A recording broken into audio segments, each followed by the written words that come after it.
Ano ang dapat mong gawin or dapat mong dalhin kapag po ikaw ay pupunta sa sementeryo ngayong darating na November 1? Dapat ay alam niyo po ito at dapat po ay magawa niyo po ito dahil para hindi ka kapitan ng mga negative energy. Ang dami po sa mga nagtatanong, Miss Apple, dapat ba na nagsusuot ka ng mga Lucky Charms bracelet kapag ikaw ay pupunta sa sementeryo? Or kaya po, yung nga pong pinupuntahan po natin kapag po ang tao ay pumanaw na. Ang masasabi ko lamang, mas mainam na magdala ka ng proteksyon. At para kayo po ay hindi makapitan or hindi masundan ng mga negative energy na nagdudulot ng kamalasan.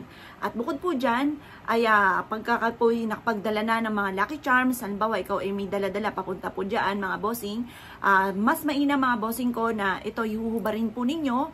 Pagka uwi po ninyo, huwag nyo po itong itutulog. Kasi ang lagi kong pinapayo, mas mainam ang Lucky Charms ay pinatutulog, wala nang hubaran para lagi kang may proteksyon. At kapag po kayo nanggaling po dyan, hubarin nyo po muna siya. At pagtapos kinabukasan, hugasan nyo po sa running water sa tubig lamang, tubig gripo lamang, at pagkatapos ibilad sa sinag ng araw. Okay na po yan.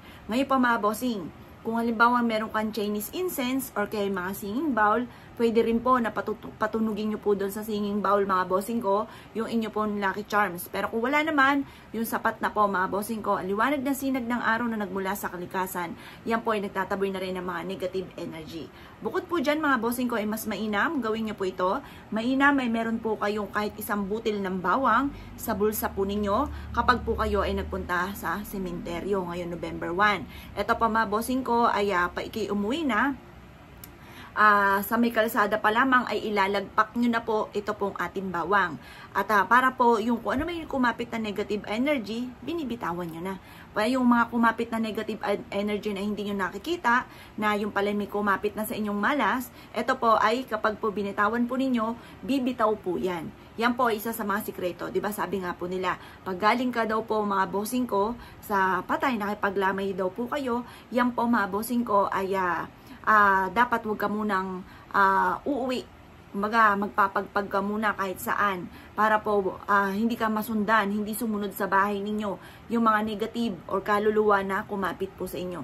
Ganon din po ito. Ito naman mabisa po ito kasi yung bawang, di ba, takot po dyan mga bossing ko pagdating sa usapin ng mga urban legend, takot po dyan mga bossing ko ang mga bad spirit, ang mga espiritu para hindi ka kapitan ng mga negative mga bossing. Kaya kung ikaw po mga bossing ko isa sa maniniwala sa ganito, subukan nyo po mga bossing ko na magdala ng isang butil ng bawang ngayong darating na November 1 mga bossing. Huwag nyo kakalimutan. At bago ka umuwi sa kalsada pa lamang, ilaglag nyo na po yan. Pagtapos, diretso ka na ng pag-uwi. Yan po mga bossing ko, isa sa mga subok na upang sa ganon, layuan ka ng mga bad spirit. Kaya kung ikinaniwala sa mga ganito, magukol ka lagi ng panalangin bago umalis sa inyong tahanan. Good luck po sa inyo po lahat.